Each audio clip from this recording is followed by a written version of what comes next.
Привет, Daniel. Привет, Anya. Aujourd'hui, tu vas apprendre à quoi sert le signe dur. D'accord. Tu vois cette lettre vers la fin de l'alphabet qui ressemble au signe mou. Le signe mou, tu le vois souvent. Il sert à ramollir la consonne après laquelle il est mis. Le signe dur, il va donc pareil dire que la consonne qui précède, elle va rester dure, même s'il y a une voyelle de deuxième série qui suit. D'accord. Je m'explique.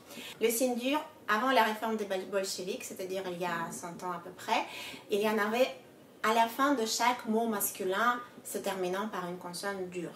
D'accord. Donc, druk, à la fin du G, après la G, on mettait un signe dur. Dom, après la M, on mettait le signe dur, etc.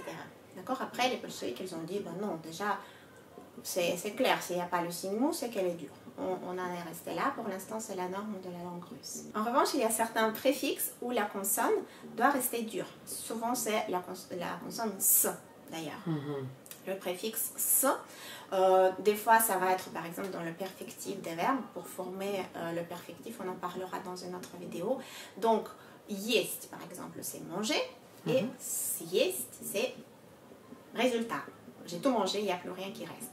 Есть, manger. Съесть, c'est le perfectif, donc tout manger. Et donc la S, la consonne S, elle doit rester dure. C'est pour ça qu'on va mettre le signe dur.